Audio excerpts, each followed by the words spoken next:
Hey, friend, okay, first of all, I say it every episode. I'm like, I have got such a cool person, but like literally, I only interview cool people. So, welcome, Marina Kirik, like Katie Kirik, who is a holistic stress coach. So not only is she going to work with you on like your mindset or your physical health, like she doing the whole thing, holistic, the whole thing.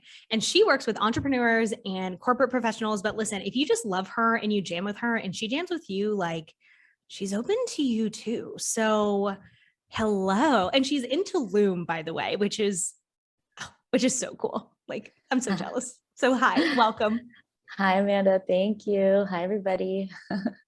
So tell us how do you become a holistic stress coach? Like, what does that mean?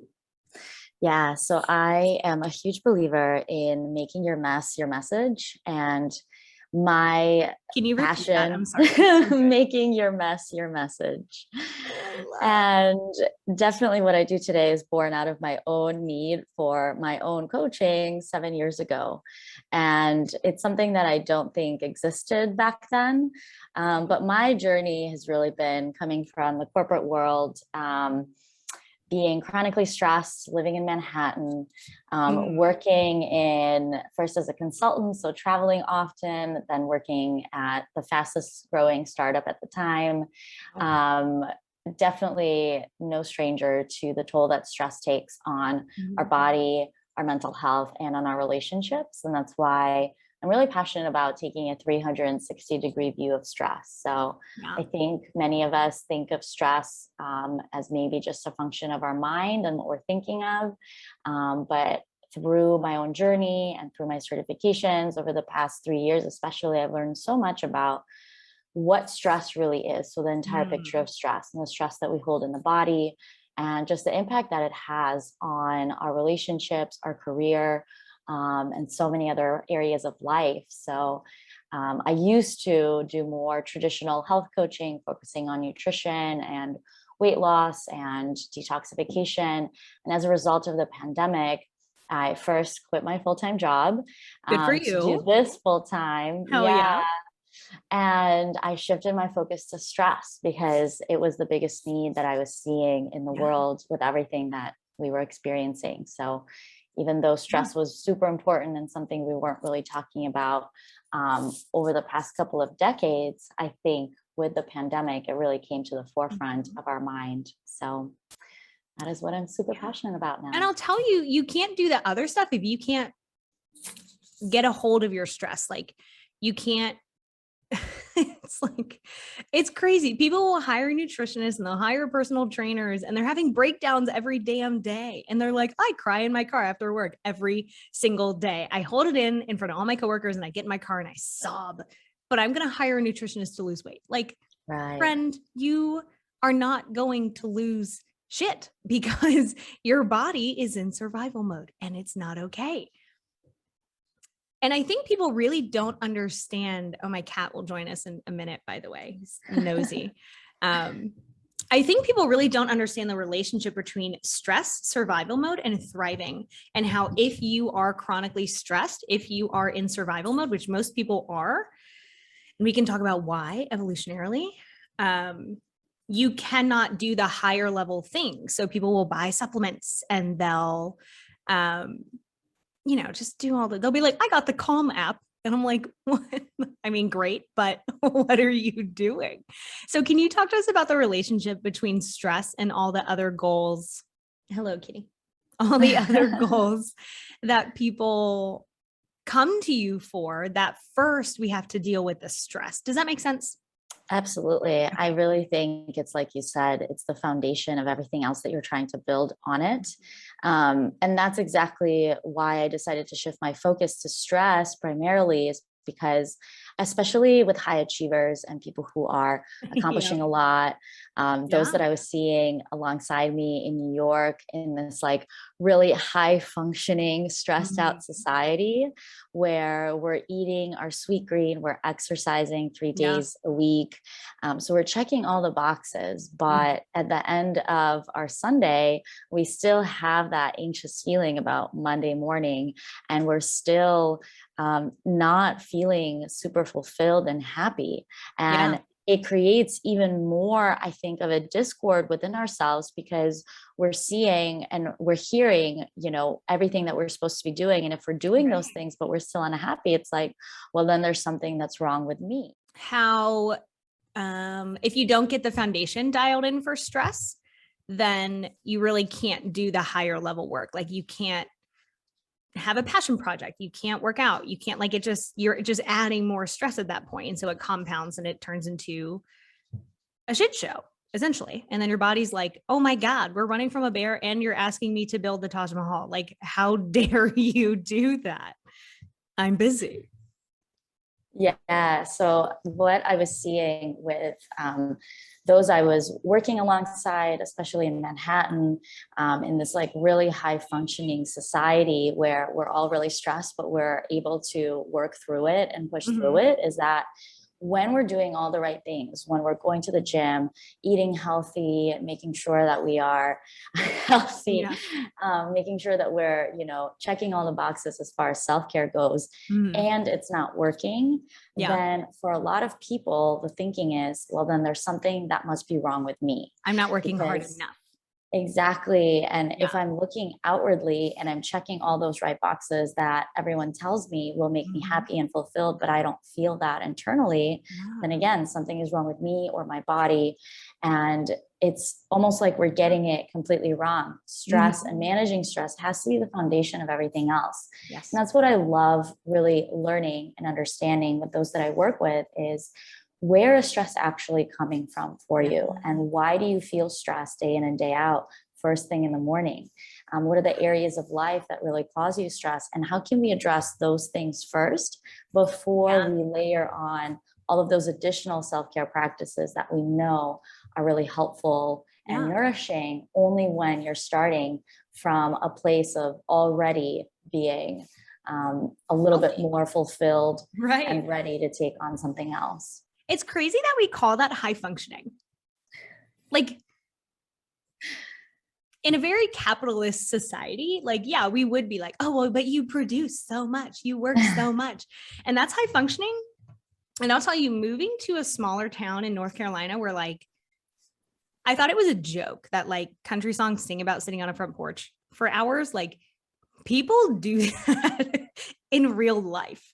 And I was Mm. like, what? Like, that was such a culture shock because people here, they drive slow, they talk slow, they sit on their porch for hours just in sitting in life. And I'm just like, oh, fuck all that high functioning noise. Like, Mm. that's not high functioning. If you are running a rat race, if you wake up and you want to vomit because you're so anxious about the stuff you have to get done, and you're so in your head and you're so disassociated because you're always in your head and you're never in your body, and you're just like, well, I have to get the next thing, I have to accumulate, I have to do this thing. Like, I think it's wild that we call that high functioning.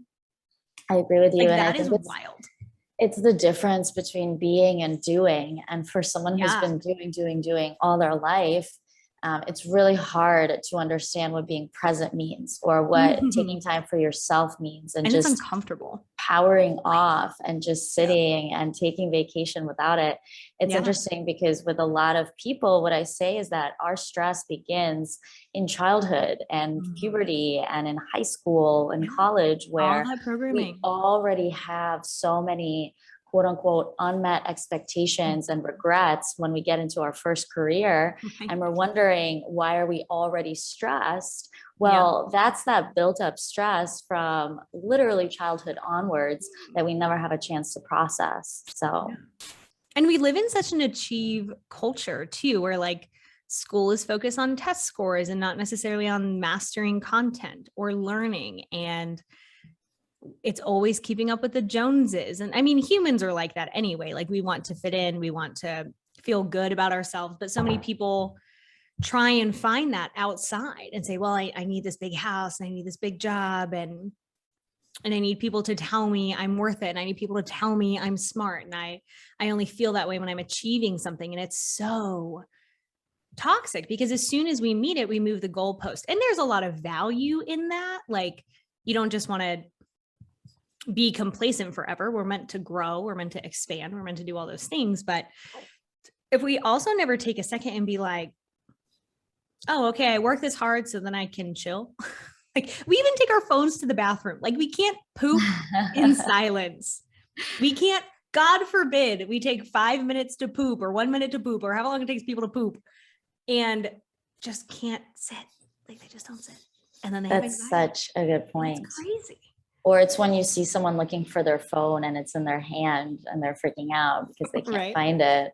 That's been me before too. Hey, no shame, right? It's all of us. Yeah, we do it. I take my phone when I poop. We have to become aware of it collectively almost. Yeah. And I think a lot of people, I work with a lot of people who say, well, as soon as my head hits the pillow, I have all these thoughts running. And I'm like, yeah, it's because you have no space throughout the day to release them. Like, they're just building up and building up and building up. And your brain's like, oh my God, I'm overstimulated. Like, I'm overstimulated. And our brains are chronically overstimulated. Definitely. And that's so stressful. Like, our brains were not meant, people think I'm crazy when I say this, but it's true. As an apex predator, we're literally meant to like lounge around for hours a day. Like, that's like, we're literally like cats. We are apex predators. And people are like, oh my God, I couldn't imagine just sitting down for 5 minutes. And I'm like, oh, how happy are you with your life? Probably not. Like, you're stressed out. So when you work with people and they come to you and they say, oh my God, Marina, I am stressed AF. Like, what are you typically, like, what are they telling you that they're experiencing? So for people who are like listening and they're like, oh, I'm high functioning, I'm not stressed. That's not me. Like, what are some signs and symptoms of chronic stress and what you're seeing people come to you for? So we can just have an awareness, because I think lots of people get so used to it. They're like, oh, my back always hurts, or oh, I wake up with anxiety every morning. Like, I always have. Yeah, but have you? So what do you see, and what do people tell you that they're experiencing? I think one of the biggest signs is disturbed sleep, when there was a point where someone was sleeping well, but maybe they started a new job or moved to a new place.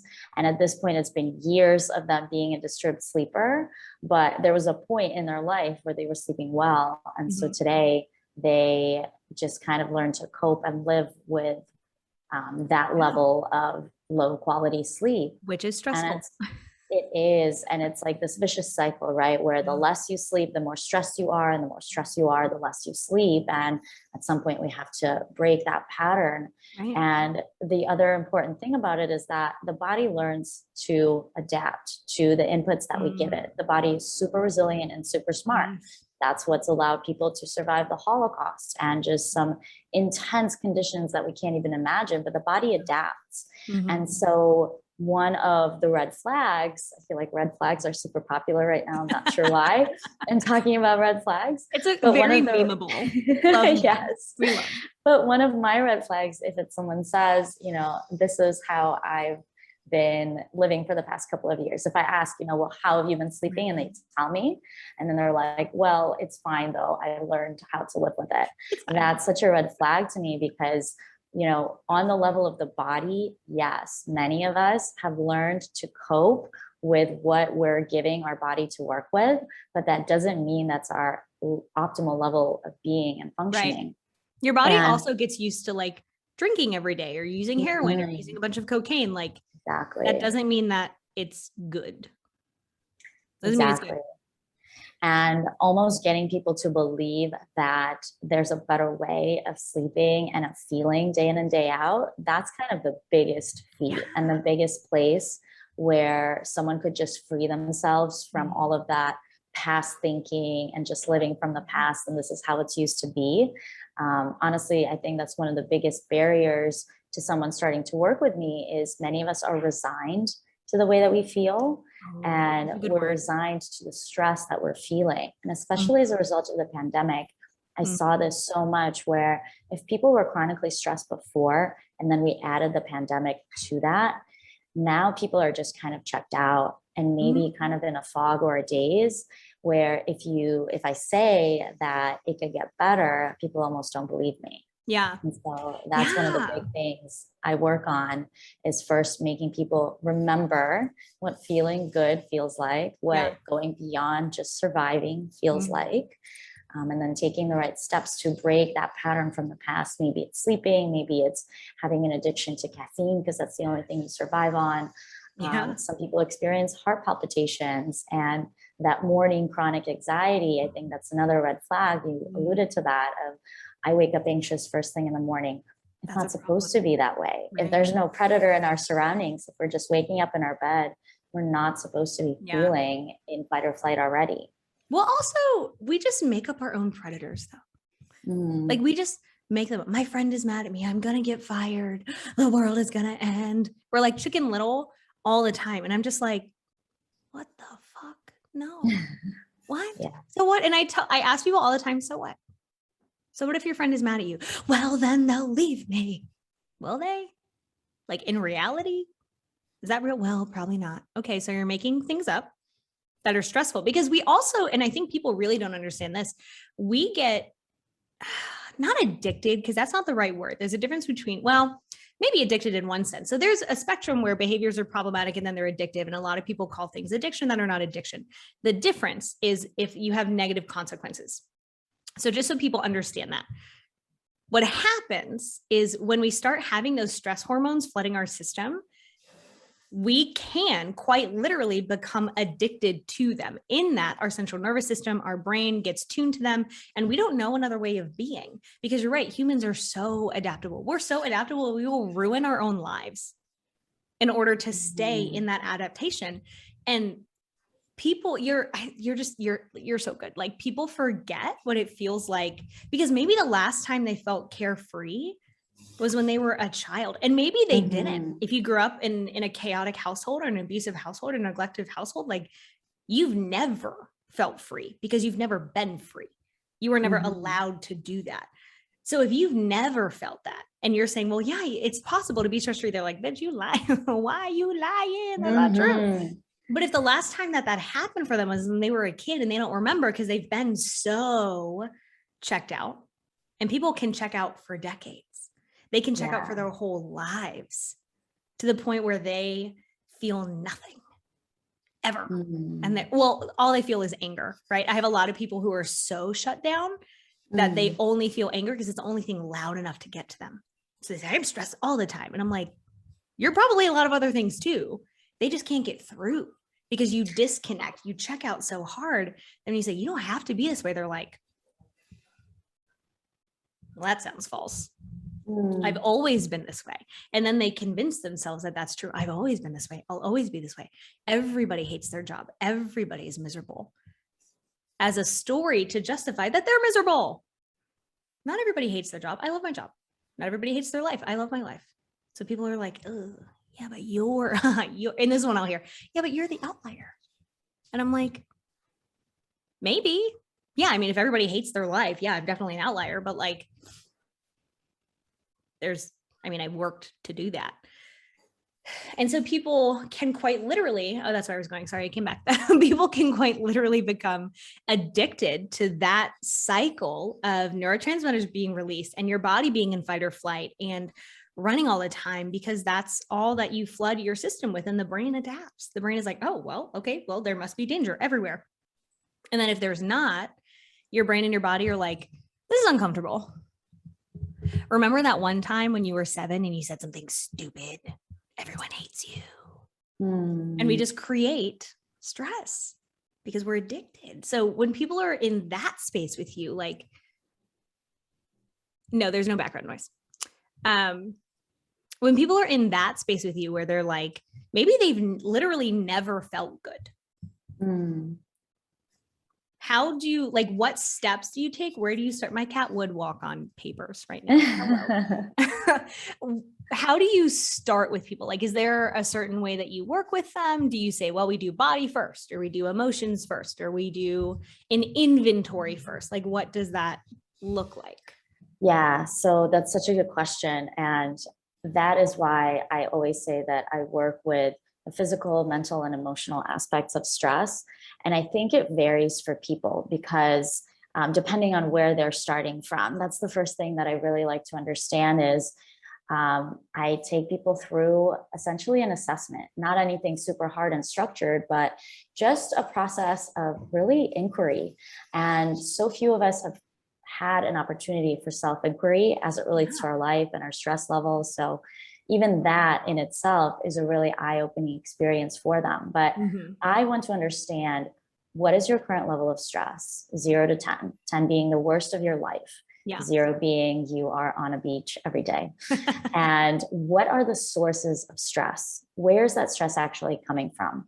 And it's interesting because I just like to understand what the person thinks are the sources of stress, because rarely are they the actual sources of stress. Yeah. But I like to start with that and just helping us understand where we're coming from today. And through the upcoming 3 months, we usually uncover that the sources of stress that we thought were it aren't necessarily it. And there's something even deeper underlying those. But from there, I take a combination of different tools that I work with. I work with breath work and meditation and sound. And we also talk about, of course, those higher level needs on a physical level, like healthy nutrition and exercise and movement. For some people, the word exercise is scary, so we'll call it movement. And just being gentle with where everyone is in their journey, because some people are already meeting a lot of those needs almost too much. So it's really interesting, right? It's like turning certain dials up and down. I've had people who chronically exercise come to me. So that's become their coping mechanism. And until you shine a light on that, the person really thinks that they're doing their body good. But what actually is happening is they're in fight or flight daily. They don't process it. They take that cortisol and adrenaline with them into their exercise. They exercise an hour and a half to 2 hours a day, of course, throwing their body even more off balance. And then they try to fall asleep from that place, only to wake up with more of those anxious feelings circulating through the body. So it definitely varies, but I think it's super important to be looking at these different parts of, from a mindset perspective. How are you speaking to yourself daily? What are the repetitive thought patterns that are running through your mind? And how are they related to your past way of living? How can we interrupt that so that we can create a new and better future where we're not just coming from the past and living from the past every single day? And then, of course, it's about self-care and just emotions too. I think this is something that you will probably resonate with, because you just mentioned anger being the loudest emotion that someone is able to feel when they're coming from the state of being super numb, just by circumstances in their life, creating that numbness in them. What I find is that many of us have a hard time even identifying the actual emotions that we're feeling. And so the first time that someone comes to me, they might be saying, I'm super stressed. And even just digging a little bit deeper below that, it's hard to identify what actually else are you feeling? What are the physical sensations that you're feeling? I don't know. There's such a disconnect between the mind and body. And the best way I've heard this put before that resonated with me when I was living in New York is, many of us are living life from the neck up. We're just in our mind and we're rarely in the body. So that's where that disconnect of actually, what are the physical sensations? Can you pick up on your heartbeat right now? What do you feel on your skin? Are your palms sweating? All of these things are things that we're disconnected from. And then there's that inability to identify specific emotions. And it just becomes this kind of ball of stress that we get to unravel and really work through to be able to better identify what's happening to us at different moments throughout the day. So as opposed to treating the entire day as just a hot mess, waking up, fight or flight, power through 8 calls, try and wind down, hit the bed, fall asleep. Can we start to identify parts of the day that were good? Can we start to identify parts of the day that were, maybe we had an opportunity to do something different? It's that unraveling process that I love doing. Oh, I just love everything that you said. I love everything that you said. And I want to talk about, because I think a lot of people don't understand this. Like if your brain thinks you're disconnected from your body, your brain's like, where the fuck is my body?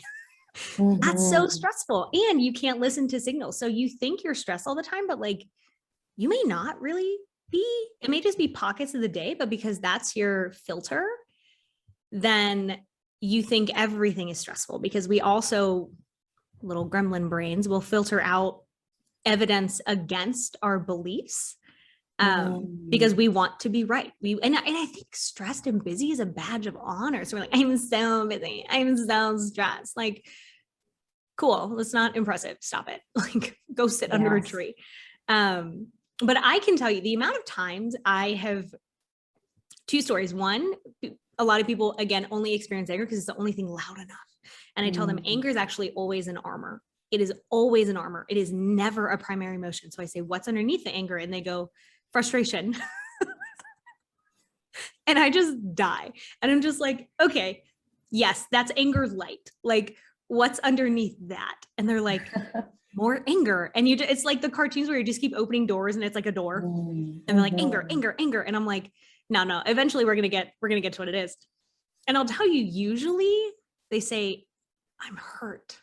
I'm hurt. I'm sad. And I'm just like, let's cry about it. Let's cry about it. So when I see clients, so I do therapy and then I do the coaching. When I do therapy, I'm actually in the field with horses. Sometimes I use them for the session. Sometimes I don't, kind of depends what we're doing that day. But I had a client who was so disconnected. So disconnected. And I said, what do you need? Because they had just come from like bawling, came to session, they like shut it down, and I can't cry. Have a stronghold on their emotions like people do. And I said, go in the field, just go interact with the horses, do your thing, whatever. I don't care what you do, just come back whenever you're done. And I knew they would probably cry because they've done this long enough. And so I'm angry. So they vented and I said, go sit in the field. And they cried and they came back and they said, well, I was crying, but I shut it down. And I said, no, go back out, go. So I sent them back into the field and they collapsed in the field crying. And I was just like, now we're playing. Now we can play. And they were like, that's just what they need. Didn't talk to me, except for me to be like, go back in the field. No, thank you. We are connecting today. And so people carry all this anger, which again is stressful. It's stressful. It amplifies everything else.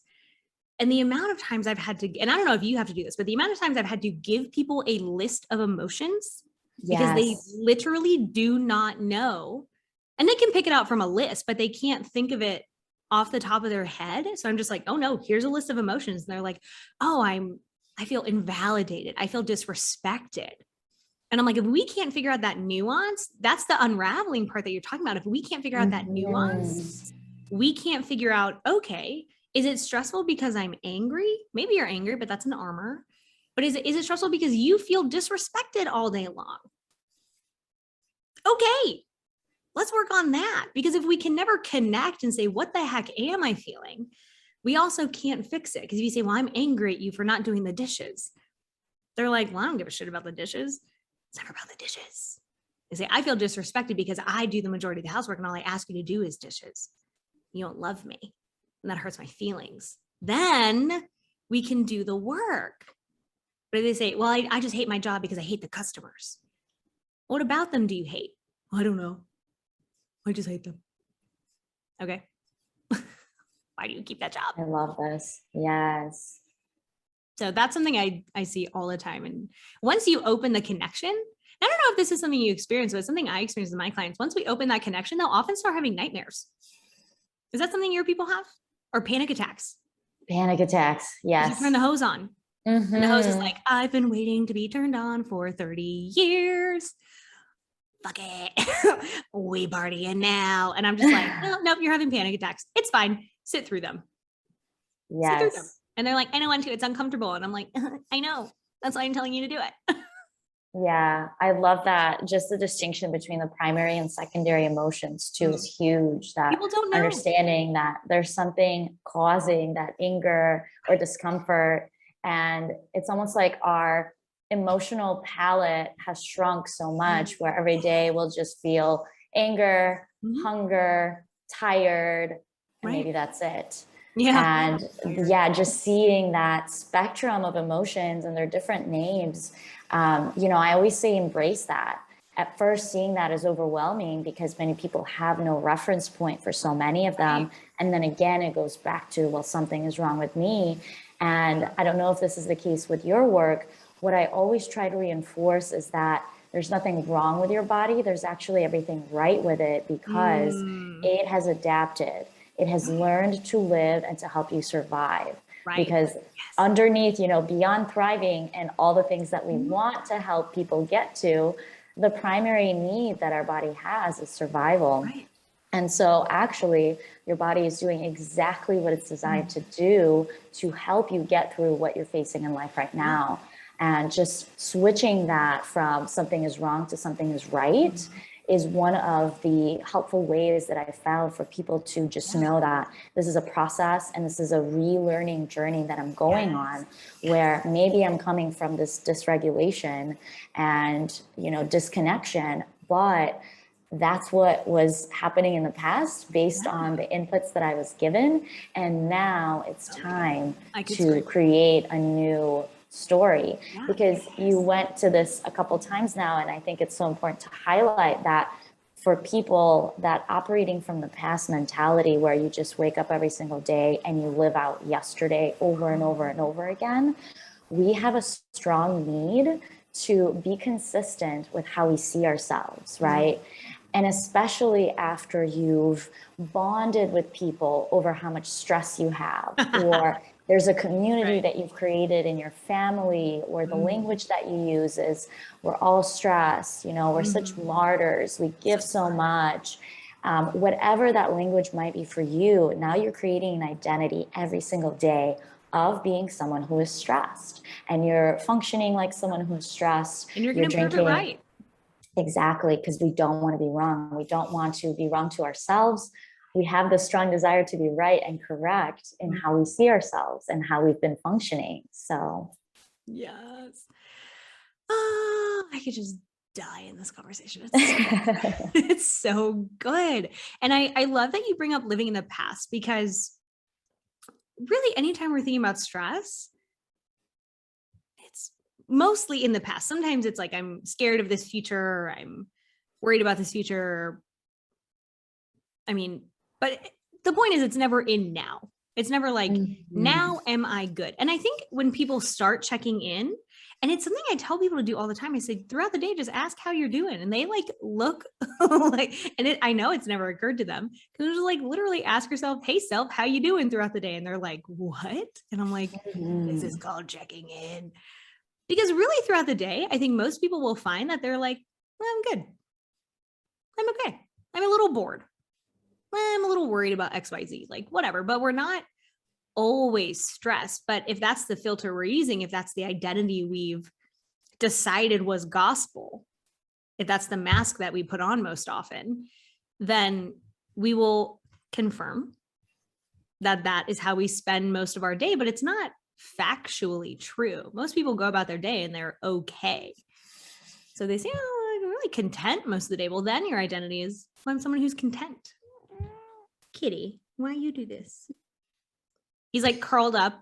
I have to sit against the table because he's curled up. And he apparently is unhappy about the way that I'm holding him, because he just meowed at me. How dare you? He's stressed about it.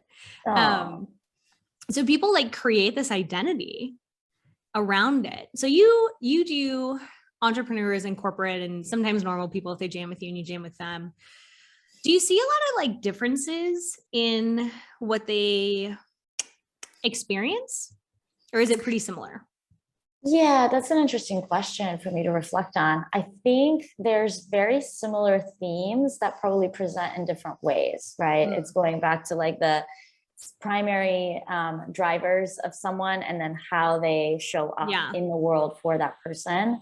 But I think for so many people, there's this desire to put others first in a number of different ways, right? But I think what it's born out of is never being taught strong boundaries and people pleasing tendencies, where we will literally work ourselves into the ground just to look good in front of our coworkers or our team. And then we'll be real mad about it.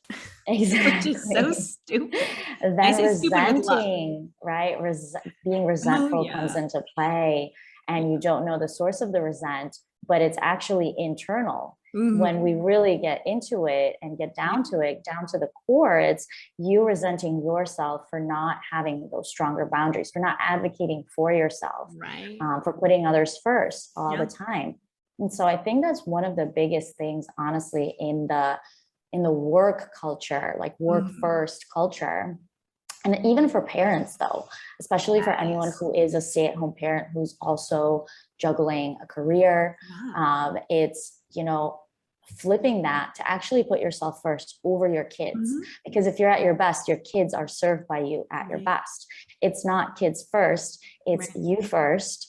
And again, that's such a hard thing for someone to master, because we're coming from this place of we have to give, we have to produce, we have to create, and we're never taught to just be and be there for ourselves. And there's some nuance to that. Like if you, and I tell parents, like if you have a baby, you're obviously not first on the totem pole, because you have to keep a whole baby alive and they are dependent on you. But like a 12-year-old, not so much.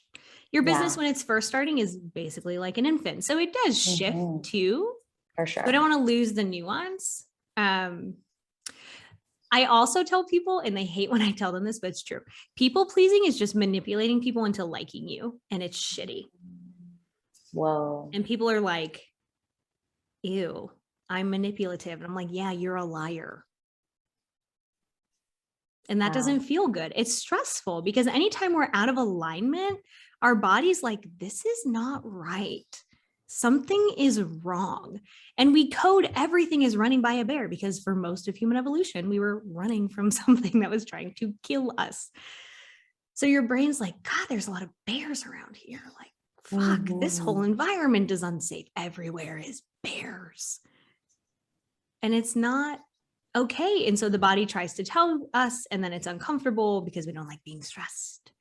And we shut it down, and it becomes this like really crappy feedback loop. And then we're like, well, I must make people love me harder. And you're being more manipulative, and you're being a bigger liar.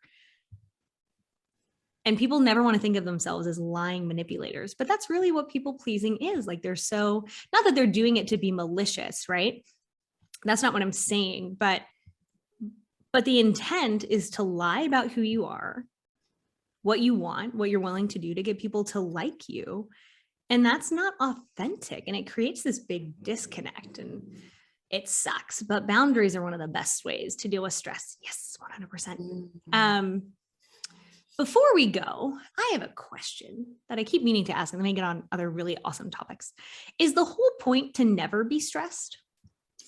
Definitely not. And that's something that I always get, especially now that I have relocated to Tulum and I travel freely and travel often. And I'm trying to be really mindful of coming across as that completely stress-free person. Because yes, I have adapted my life and my lifestyle and have done the work on myself to eliminate a lot of the unnecessary stress and change my relationship to the stress that I do have.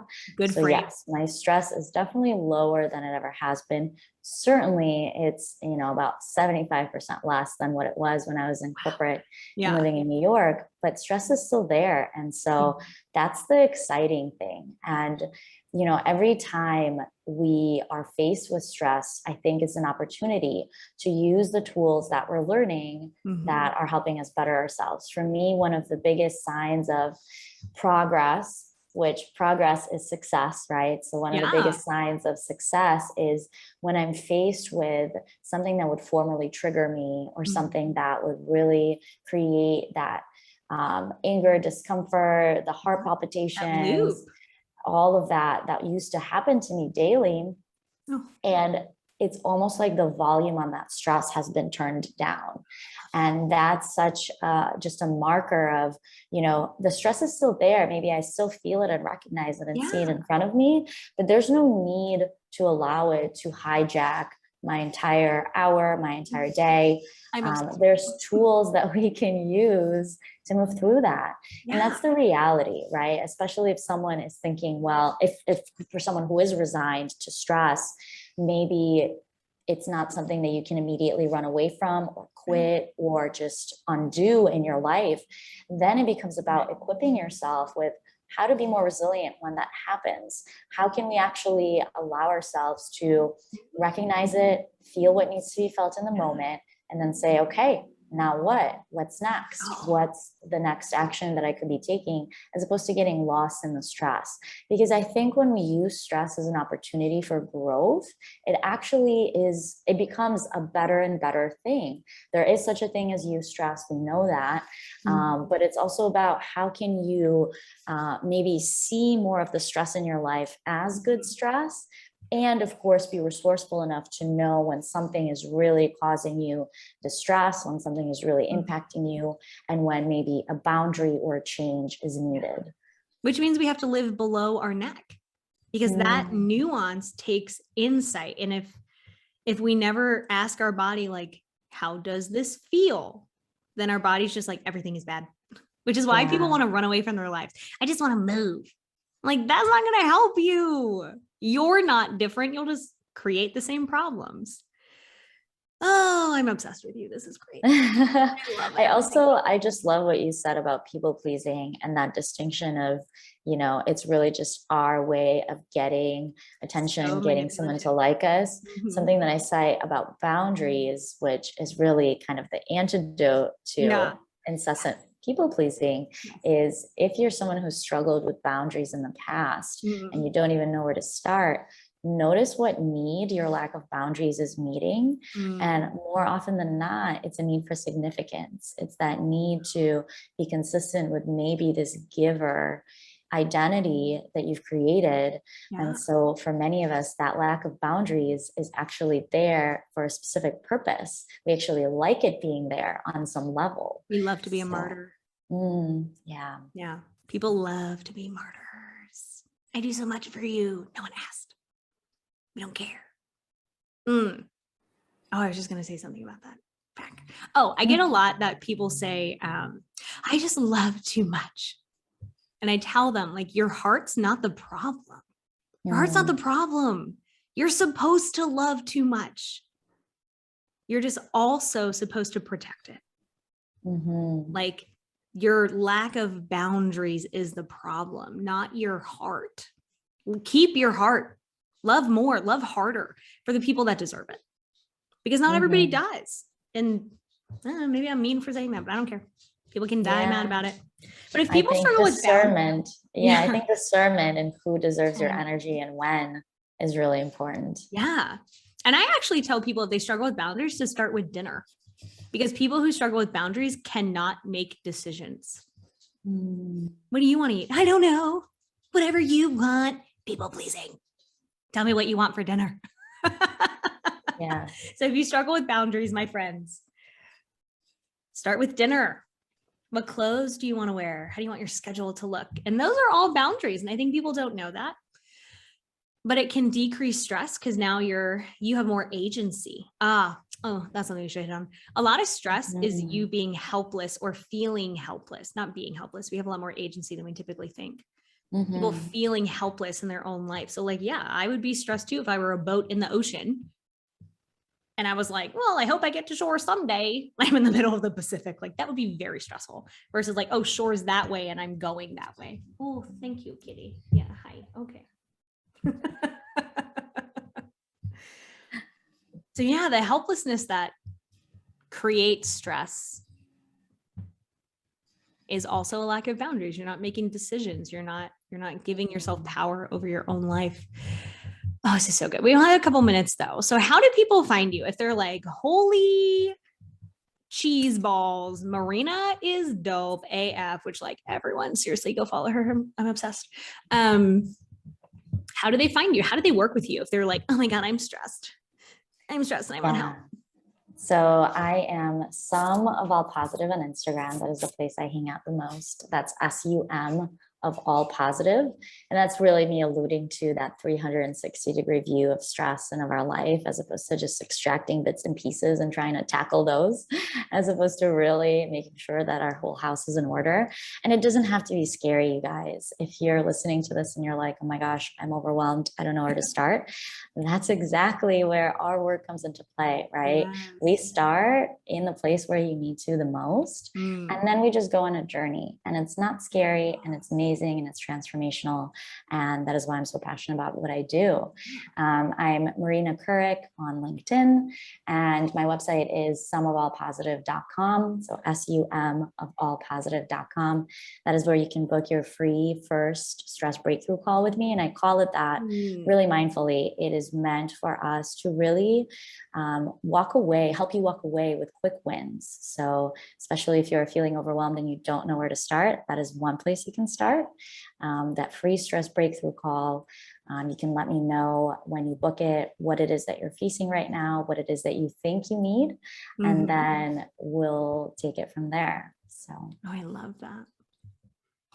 What is one thing you want people to remember if they suddenly have amnesia and forget the last 50 or so minutes?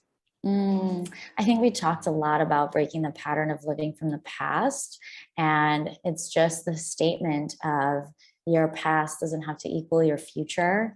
And that is, again, going back to your point about agency, we have the power to create what we want. And many of us forget that because we're just living out yesterday, day in and day out.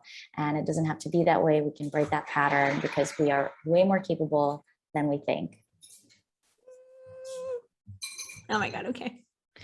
Thank you so much. We have, I feel like we could go on for like 3 hours. Yes, we'll this do was more. wonderful. Thank you. No, thank you. All right, fam, be good. Go think about, hey, is this the life that I want? And if not, call Marina. Go find her.